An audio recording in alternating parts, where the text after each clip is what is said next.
નમસ્કાર. આકાશવાણી અમદાવાદના પ્રાદેશિક સમાચાર વિભાગ દ્વારા પ્રસ્તુત છે કેન્દ્ર સરકારના 100 દિવસ પૂર્ણ થવા નિમિત્તે એક વિશેષ કાર્યક્રમ વિકસિત ભારત તરફ પ્રયાણ.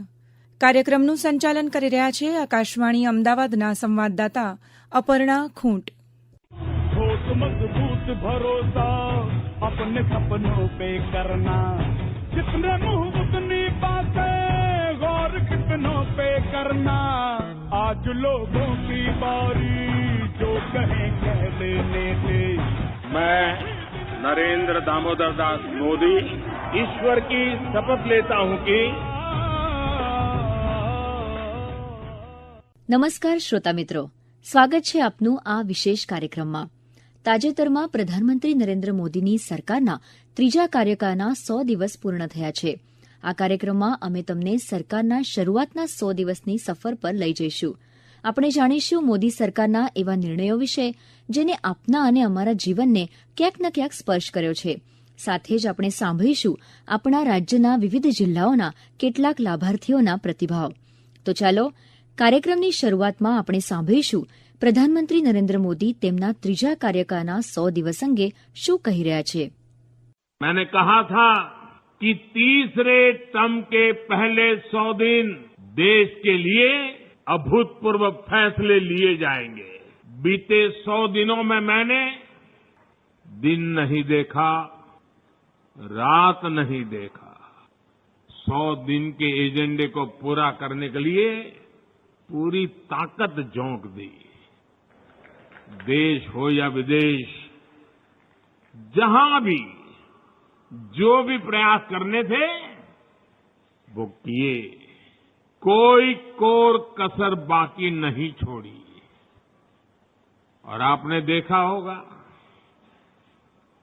पिछले 100 दिन में न जाने कैसी कैसी बातें होने लगी. इस दौरान मेरा मजाक उड़ाने लगे और लोग भी हैरान थे कि मोदी क्या कर रहा है, क्यों चुप है, इतनी मजाक हो रही है, इतना अपमान हो रहा है. लेकिन मेरे गुजरात के भाइयों बहनों, ये सरदार पटेल की भूमि से पैदा हुआ बेटा है. हर मजाक, हर मखौल, हर अपमान को सहते हुए एक प्रण लेकर के 100 दिन मैंने आपके कल्याण के लिए, देश हित के लिए नीति बनाने और निर्णय लेने में जुटा लिए. और आज मुझे खुशी है 100 दिन के इन निर्णयों में देश के हर नागरिक, हर परिवार, हर वर्ग के कल्याण की गारंटी पक्की हो गई. કેન્દ્ર સરકારે શરૂઆતના 100 દિવસ દરમિયાન હાંસલ કરેલી સિદ્ધિઓ અંગે હવે સાંભળીએ કેન્દ્રીય ગૃહમંત્રી અમિત શાહને. 100 दिन में लगभग 15 लाख करोड़ रुपए की परियोजनाओं को चालू किया गया. इंफ्रास्ट्रक्चर का जहां तक सवाल है, 100 दिन में 3 लाख करोड़ की परियोजनाएं हमने घोषित भी की है, इम्प्लीमेंटेशन भी शुरू हुआ है. महाराष्ट्र के वधवान में 76,000 करोड़ की लागत से मेगा पोर्ट बनेगा, जो पहले दिन से ही विश्व के 10 प्रमुख बंदरगाहों में शामिल होगा. 49,000 करोड़ की 25,000 अनकनेक्टेड गांवों को जोड़ने की योजना, ये योजना 100 की आबादी वाले गांवों को भी जोड़ेगी. માહિતી અને પ્રસારણ મંત્રી અશ્વિની વૈષ્ણવે કહ્યું છે કે પ્રધાનમંત્રી નરેન્દ્ર મોદીની સરકારના શરૂઆતના 100 દિવસમાં ઘણા મહત્વપૂર્ણ નિર્ણયો લેવાયા છે, જેનાથી સમાજના દરેક વર્ગના જીવનમાં મોટું પરિવર્તન આવ્યું છે. ऐसी नीतियां जिसमें कि देश के जन जन के जीवन में बड़ा परिवर्तन आए. मिडिल क्लास में हो, गरीब परिवारों में हो, किसानों के परिवार में हो, चाहे युवाओं के जीवन में, सबके जीवन में एक बड़ा परिवर्तन आए. महिलाओं के एम्पावरमेंट हो, सभी में. और अभी तीसरी टर्म के पहले 100 दिनों में बड़े फैसले लिए गए हैं जिसमें हर समाज के हर वर्ग के जीवन में एक बड़ा परिवर्तन लाए वैसे फैसले लिए गए. કેન્દ્ર સરકારે શરૂઆતના 100 દિવસમાં ગુજરાતના વિકાસ માટે પણ કેટલાક મહત્વપૂર્ણ નિર્ણય કર્યા છે. મોદી સરકારે વિવિધ ક્ષેત્રોમાં શરૂ કરાયેલા મહત્વના વિકાસ કામો અંગે વાત કરે છે પ્રદેશ ભાજપના સહપ્રવક્તા જયેશ વ્યાસ. 100 દિવસોમાં લગભગ 15 લાખ કરોડ રૂપિયાની યોજનાઓની શરૂઆત થઈ. ઇન્ફ્રાસ્ટ્રક્ચરની દ્રષ્ટિએ ગણીએ તો 3 લાખ કરોડ રૂપિયાઓની પરિયોજનાઓને મંજૂરી મળી, જેમાં રેલવે, બંદરો, સડકો અને હવાઈ માર્ગો આ બધાને આવરી લેવાયા. 8 નવી રેલવે લાઇન પરિયોજનાને મંજૂર કરવામાં આવી, જેમાં 4.42 કરોડ માનવ દિવસનું રોજગારીનું સર્જન કરવામાં આવશે.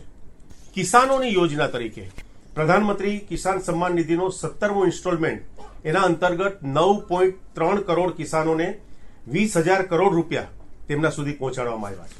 અને આ ઉપરાંત અત્યાર સુધીમાં 12 કરોડ ખેડૂતોને 3 લાખ કરોડ રૂપિયાનું વિતરણ થઈ ચૂક્યું છે. ડુંગળી અને બાસમતી ચોખા ઉપર કૃષિલક્ષી વાત કરીએ તો મિનિમમ એક્સપોર્ટ પ્રાઇસ હતી એ દૂર કરવામાં આવી, જેનો સીધો લાભ બાસમતી ચોખા અને ડુંગળીને લગતી જે કંઈ એક્સપોર્ટ છે એનો લાભ સીધો લોકોને, સમાજને, ખેડૂતોને મળવાનો છે. અને જમ્મુ કાશ્મીરમાં 3300 કરોડ રૂપિયાના ખર્ચે કૃષિ યોજનાઓને વધુ લાભાન્વિત થાય તેના માટે કૃષિ યોજનાને આગળ વધારવામાં આવી છે. હવે વાત કરીએ આપણે કેટલાક મધ્યમ વર્ગના મિત્રો માટેની. સ્ટાન્ડર્ડ ડિડક્શન 75,000 રૂપિયા કરવામાં આવ્યું અને પગારની આવક ધરાવનારા લોકોને 17,500 રૂપિયા સુધીની બચત થઈ શકે આ પ્રકારનું નિર્ધારણ આ દ્વારા કરવામાં આવ્યું છે.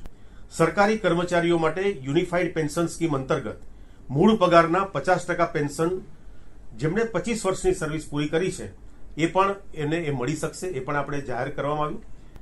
પીએમ આવાસ યોજના અંતર્ગત 3 કરોડ ઘરોનું નિર્માણ, જેની અંદર 1 કરોડ શહેરી વિસ્તારોમાં અને ગ્રામ્ય વિસ્તારોમાં 2 કરોડ ગૃહોનું નિર્માણ કરવામાં આવશે. 2014 થી અત્યાર સુધી ગણીને 4 કરોડ અને 27 લાખ ઘરો બન્યા છે. પીએમ સૂર્યઘર એના અંદર વિનામૂલ્યે જે વીજળી મળવાની સ્કીમ છે તેમાં 2.5 લાખ ઘરોમાં સોલાર વીજ સિસ્ટમ લાગેલ છે. ગુજરાતની અંદર મોઢેરા એ સોલાર વિલેજ તરીકે પ્રથમ ગ્રામ્ય બન્યું, તે કહેતા પણ આપણે આનંદ થાય છે. માર્ગ, પુલ, બંદર હોય કે રેલવે અથવા વિમાન સેવા, દેશમાં માળખાકીય સુવિધાને મજબૂત કરવાની મોદી સરકારે ઝુંબેશ ઉપાડી છે. સરકારે 100 દિવસમાં 15 લાખ કરોડ રૂપિયાના નવા વિકાસ કામોનો શુભારંભ કર્યો છે. તેમાંથી ઘણા બધા પ્રોજેક્ટ્સ માળખાકીય સુવિધાને લગતા છે. તાજેતરમાં અમદાવાદ મેટ્રોના વિસ્તાર સાથે ગાંધીનગરને પણ મેટ્રોની ભેટ મળી છે. સાંભળીએ મેટ્રોને વ્યાપક આવકાર આપતો ગાંધીનગરના રહેવાસી ધારાબેનનો પ્રતિભાવ. મેટ્રો રેલ શરૂ થવાને કારણે ગાંધીનગરના શહેરીજનો, વિદ્યાર્થીઓ, કર્મચારીઓ, મહિલાઓ, સિનિયર સિટીઝનોને ખૂબ મોટો ફાયદો થયો છે. સાથે જ આર્થિક રીતે પણ ખૂબ જ મોટો ફાયદો થયો છે. લોકોના આવવા જવાના સમયમાં ખૂબ જ ઘટાડો થયો છે. અમદાવાદ સાથે આ કનેક્ટિવિટીના કારણે લોકોના સમયમાં ખૂબ જ બચત થઈ છે. લોકોને મેટ્રો રેલની અંદર આધુનિક સુવિધાઓ પણ મળી રહી છે. તમામ સુવિધાઓ પ્લેટફોર્મ ઉપર પણ જોવા મળે છે. ત્યારે ગાંધીનગરના શહેરીજનો આ મેટ્રો રેલ શરૂ થવાના કારણે તેને આવકારી રહ્યા છે. છેલ્લા 10 વર્ષમાં દેશમાં રેલવેની કાયાકલ્પ થઈ રહી છે. તાજેતરમાં અમદાવાદ અને ભુજ વચ્ચે દેશની પહેલી નમો ભારત રેપિડ રેલને લીલી ઝંડી આપી પ્રધાનમંત્રીએ કચ્છના લોકોને મોટી ભેટ આપી છે. તો હવે સાંભળીએ કચ્છના સાંસદ વિનોદ ચાવડા અને કચ્છ રેલવે પ્રવાસી એસોસિએશનના પ્રમુખ A.Y. અગબાની આ ટ્રેન વિશે શું કહી રહ્યા છે. દેશની પ્રથમ હાઈ સ્પીડ નમો ભારત રેપિડ ટ્રેન જ્યારે કચ્છને મળી છે ત્યારે કચ્છની જનતા વતી, સૌ પ્રવાસીઓ વતી હું દેશના વડાપ્રધાન શ્રી નરેન્દ્ર મોદી સાહેબ, રેલમંત્રી શ્રી અને સૌનો હું આભાર વ્યક્ત કરું છું. આ ટ્રેન ખૂબ જ ટેકનોલોજી સાથે સજ્જ છે. 5 કલાકમાં અમદાવાદથી ભુજ અને ભુજથી અમદાવાદનું અંતર કાપશે. આપણે આ ટ્રેનના માધ્યમથી આપણી જે પ્રવાસની સુવિધા જે છે એ ખૂબ જ આનંદદાયક થવાની છે, ઝડપી થવાની છે. આ ટ્રેનના માધ્યમથી તમે મુંબઈ પણ સરળતાથી જઈ શકશો કલાકોમાં. અન્ય એર કનેક્ટિવિટી, રેલ કનેક્ટિવિટીની સેવા માટે પણ આ ટ્રેન ખૂબ ઉપયોગી થવાની છે. ત્યારે ખૂબ જ આપણા માટે એક ઐતિહાસિક અને આનંદની વાત છે. આ સારી સગવડ છે. આવતા દિવસોમાં જે છે, જે અહીંયા ભુજનો રેલવે સ્ટેશન 9-6 મહિનામાં તૈયાર થઈ જશે તો ભુજ માટે જે સવલતો મળવાની છે એમાં લગભગ 15 થી 16 ટ્રેનો નવી આપણે અહીંયા આવન જાવન થશે. જે ગાંધીધામ આવતી બધી ટ્રેનો ભુજ આવશે. અને મને જે રેલવે સૂત્રોમાંથી જાણવા મળેલ છે તે હિસાબે નલિયા બોમ્બેની પણ એક વધારાની ટ્રેન મળવાની છે. આજે અત્યારે 223 કરોડના ખર્ચે જે તૈયાર થઈ રહ્યું છે ભુજનો રેલવે સ્ટેશન, એમાં આ નમો ભારત રેપિડ ટ્રેન જે ચાલુ થઈ છે જેને બહોળો પ્રતિસાદ મળશે એવી મને આશા છે. અને સરકારને હું ખૂબ અભિનંદન આપું છું. ખાસ કરીને આપણા MP વિનોદ ચાવડા સાહેબે જે મહેનત કરી છે રેલવે માટે એ સરાહનીય છે. કેન્દ્ર સરકારે મધ્યમ વર્ગ પર વિશેષ ધ્યાન કેન્દ્રિત કર્યું છે. આવકવેરા માળખામાં કરેલા સુધારા હોય કે સોલર રૂફટોપ જેવી યોજના, સરકારના નિર્ણયોથી મધ્યમ વર્ગને મોટો લાભ થયો છે. ગુજરાતમાં તો પ્રધાનમંત્રી સૂર્યઘર યોજના હેઠળ ઉદાહરણરૂપ કામગીરી થઈ રહી છે. આ યોજના હેઠળ રાજ્યના 1 લાખથી વધુ ઘરો પર સોલર રૂફટોપ લગાડવામાં આવ્યા છે, જેથી રાજ્યના મધ્યમ વર્ગના લોકો હવે વીજળી ઉત્પાદક બન્યા છે. લગભગ તો સમજો કે મહિને આજે 3,000 એટલે રોજની 100 રૂપિયાની બચત થઈ તો મારા દૂધ અને શાકભાજીનો ખર્ચો તો મારો આમાંથી નીકળી જાય. એટલે આપણે જે બચત થાય, આમ લાઇટ બિલ આવતું હોય 5,000 એ આપણે ઓછું થઈ જાય એટલે સ્વાભાવિક છે કે 3,000 આપણને પ્રોફિટ મળે તો આપણે બીજી જગ્યાએ ગમે તે રીતે ખર્ચમાં વાપરી શકીએ. રાજકોટના નિવાસી શૈલેન્દ્રસિંહ જાડેજાએ મધ્યમ વર્ગને આવકવેરામાં આપેલી રાહતને ખાસ આવકારી છે. તેઓ કહે છે કે પ્રધાનમંત્રીના ત્રીજા કાર્યકાળમાં મધ્યમ વર્ગની નાણાકીય બચત માટે સરકારે કરેલા તમામ નિર્ણયો આવકારદાયક છે. મારું નામ શૈલેન્દ્રસિંહ જાડેજા છે. હું રાજકોટમાં રહું છું. માર્કેટિંગ એક્ઝિક્યુટિવ છું. ફાર્માસ્યુટિકલ કંપનીમાં છેલ્લા 29 વર્ષથી કામ કરું છું. હું નરેન્દ્ર મોદી સરકારના હાલના 100 દિવસના કાર્યકાળ દરમિયાન બહુ પ્રભાવિત થયો છું, જેમાં તેમને પ્રાઇવેટ સેક્ટરમાં જોબ કરતા લોકો માટે ઇન્કમ ટેક્સના સ્લેબમાં 7 લાખ સુધીની છૂટ આપી છે અને પેન્શન પ્લાનમાં પણ જે 25,000 સુધી નિવેશની મર્યાદા વધારી છે તેનો હું ખૂબ ખૂબ આભારી છું. એવમ પ્રાઇવેટ સેક્ટર છતાં ખેડૂતોને પણ સબસિડી આપીને નરેન્દ્ર મોદી સરકારે ખૂબ જ સારું કામ કર્યું છે. અને ટ્રાવેલ સેક્ટરે કહી શકાય કે રેલવે સેક્ટરે જે અમારા જેવા લોકો માટે ટ્રાવેલિંગ રોજનું હોય છે તો તેમાં પણ ખૂબ સ્પીડ અને વાયેબલ રીતે બુકિંગ થઈ શકે, ઓનલાઈન જે સુવિધાઓ પૂરી પાડી છે એના માટે નરેન્દ્ર મોદી સરકારનો હું ખૂબ ખૂબ આભારી છું. ગરીબોના આર્થિક વિકાસ માટે પણ સરકારે ઘણા પગલાં લીધા છે. મુદ્રા લોનની મર્યાદા વધારીને હવે 20 લાખ કરવામાં આવી છે. તો સાંભળીએ આ યોજનાનો લાભ લેનાર બોટાદ જિલ્લાના રહેવાસી પ્રવીણભાઈનો પ્રતિભાવ. મારું નામ પ્રવીણભાઈ ડાયાભાઈ શેખ છે અને હું વિડીયો ફોટોગ્રાફીનો ધંધો કરું છું. અને પહેલા હું વિડીયો ફોટોગ્રાફી બીજામાં કામ કરવા જતો હતો. મને ફક્ત મારી રોજની મજૂરી મળતી હતી. મુદ્રા લોનની મેં વાત સાંભળી એટલે મેં બેંકની મુલાકાત લીધી અને તે વિશે જાણ્યું. તો બેંક દ્વારા મને જણાવવામાં આવ્યું કે તમારા ડોક્યુમેન્ટ બધા લેતા હોય. ડોક્યુમેન્ટ ચેક કરી ત્યારબાદ મને મુદ્રા લોનનું ફોર્મ ભરી આપી. મુદ્રા લોન પાસ થઈ, તેના કેમેરા લીધા અને એ કેમેરાથી અત્યારે હું મારો પોતાનો સ્વતંત્ર ધંધો કરું છું અને મારા ગુજરાતનું ચડાવું છું. અમારે કમસે કમ લોન લેવા માટે 1 લાખ રૂપિયાની જરૂર હતી કેમેરા લેવા માટે અને મારી લોન 50,000ની મંજૂર થઈ હતી. જેથી કરીને મેં 50,000નો કેમેરો લઈ અને મારું પોતાનો વિડીયોગ્રાફી અને ધંધો કરી અને અત્યારે હું પોતે મારા કેમેરા દ્વારા ફોટા પાડું છું. અને મુદ્રા લોનમાં કોઈ પણ જાતની સિક્યુરિટી કે કોઈ પણ જાતના જામીન પણ નથી દેવા પડતા અને સહેલાઈથી લોન મળી શકે છે. મારી જેવા અનેક નાના માણસો જે પોતાનો ધંધો પૈસા રોકીને નથી કરી શકતા તેને આ મુદ્રા લોનનો લાભ લઈ અને ધંધો કરી શકે છે અને હું નરેન્દ્રભાઈ મોદીનો ખૂબ ખૂબ આભાર માનું છું.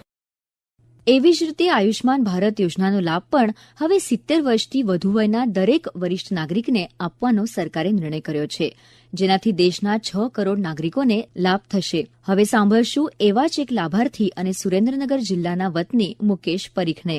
મારું નામ મુકેશ જગદીશચંદ્ર પરીખ, સુરેન્દ્રનગર ખાતે રહું છું. થોડા સમય પહેલા મને હાર્ટમાં તકલીફ થતા વડાપ્રધાન આયુષ્માન યોજના અંતર્ગત મેં રાજકોટ જલારામ હોસ્પિટલ ખાતે સારવાર લીધેલી અને આવી સરકારશ્રીની યોજનાઓ અને નીચલા વર્ગના માણસો માટે આશીર્વાદરૂપ સમાન છે. હમણાં જ આપણે સાંભળ્યું કે મોદી સરકારે તેમના ત્રીજા કાર્યકાળના પહેલા 100 દિવસનો પ્રવાસ કેવી રીતે પૂર્ણ કર્યો. કેટલાક પડકારો વચ્ચે પણ પ્રધાનમંત્રી નરેન્દ્ર મોદીની આગેવાનીમાં કેન્દ્ર સરકારે ત્રીજા કાર્યકાળની એક સશક્ત શરૂઆત કરી છે અને વિકસિત ભારત બનાવવા માટેનો પાયો નાખ્યો છે.